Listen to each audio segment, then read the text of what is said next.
Welcome to the fourth episode of the Cognitive Moon. On behalf of the entire team, wishing everyone a very happy Holi and to all women a very happy Women's Day.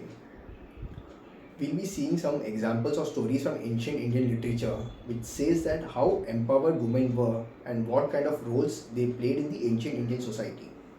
So this is a Women's Day special. So what is women empowerment? Women empowerment is basically this concept is coming from the Western culture or Western society. The reason behind that is after the Industrial Revolution, after the French Revolution, it was seen that women in the Western countries were not given equal rights. They had no right to vote, or they were not given right to property. For that instance, even they were not given equal pay for the same kind of labor. So they started a movement for women empowerment, and naturally that came into India because India was also going through all these phases, and now also to some extent, which is very much relevant. This concept of women empowerment is very much relevant in Indian society today also. But was this the case in the ancient Indian society? The answer is a big no. Women empowerment was not required in the ancient Indian society because women were as such, they were empowered and they had great responsibilities, rights, they were given due respect and they were treated with dignity and they were highly qualified in the ancient society. We'll take three examples for this in today's video. So we'll see how this women empowerment was required in India. So in the last 7 to 8 centuries, we see that due to various internal and external turbulences, the Indian society started degrading. That is the reason we see what is happening today is actually a chain effect of all those 7 to 8 centuries of internal and external political turbulences in India. So in ancient India, we'll take the first example is 8th century BC. We'll take an example from the story of Adi Shankaracharya. Adi Shankaracharya was a great Indian philosopher who gave us the concept of Advaita Vedanta. So there was one more philosopher called Mandan Mishra. In the same period, he was from a different school. So when Adi Shankaracharya and Mandan Mishra were supposed to have a debate, as it is in those days, there used to be debates between great scholarly people from different school of thoughts. So these two scholarly people from different school of thoughts, they had a debate. So when two people are debating, as it is, there requires a person who needs to be a judge or an arbitrator.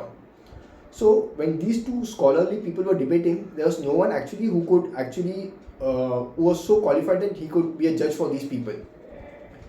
Only there was one person, that is Mandan Mishra's wife. Ubhaya Bharati was actually a very highly learned person, a learned lady. Only she was qualified enough to judge these two people.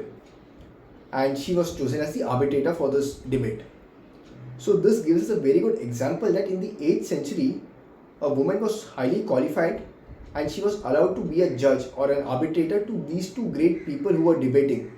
So this gives a very clear picture of how developed the Indian society was, how civilized the Indian society was.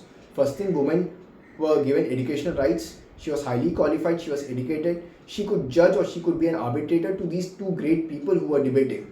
So that is how civilized the Indian society was in the 8th century. Now if we go backward, we go to Ramayana. In Ramayana we all have heard of King Vali. He was the brother of Sugriva. King Vali is also termed as Bali in some literatures, but we use the word Vali for ease of reference. So Vali, he was ruling the kingdom of Kishkinda.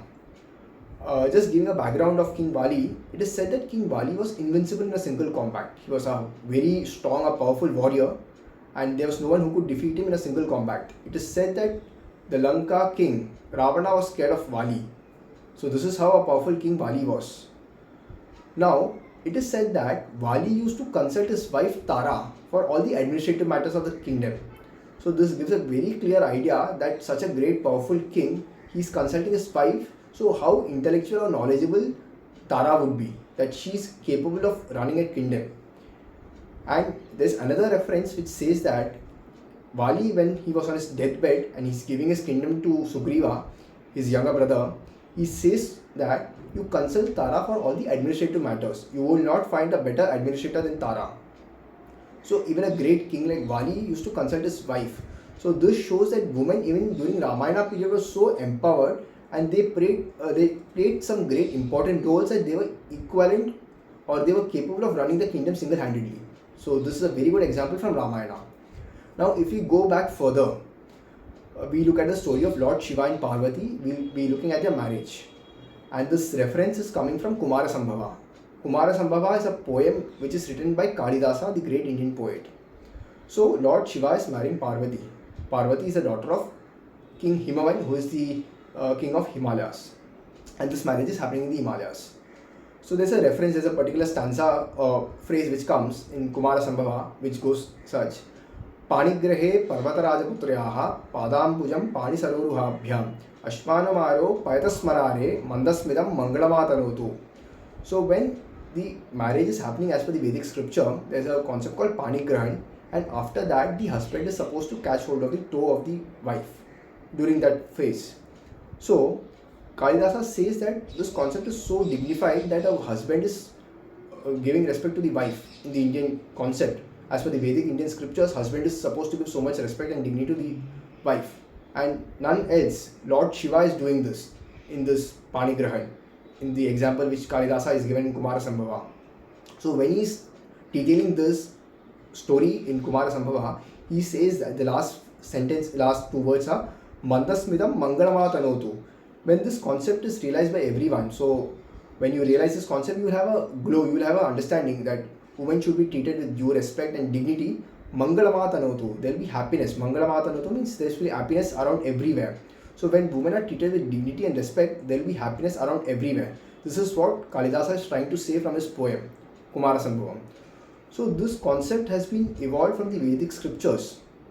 So this is how civilized the Indian society was in the ancient time. It has given due respect to women. Women were highly qualified, they were empowered, they were capable of running the kingdom, and they were given equal rights or more rights than women in the ancient Indian society.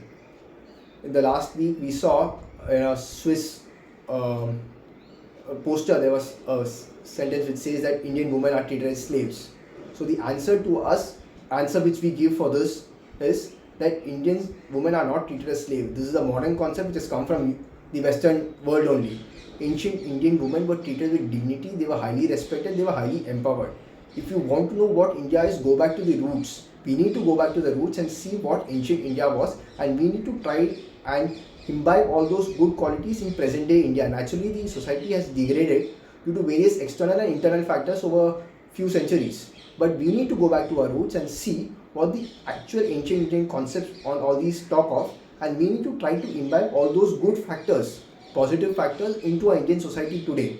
So we'll see that the concept of women empowerment was not there in the ancient society because women were as such empowered. They were having equal rights or more rights than men. They were highly qualified. So that is what we need to bring into today's society also. So this is what we try to inculcate in today's world. So this is what we wanted to, this is the message we wanted to give for Women's Day today. Thank you everyone.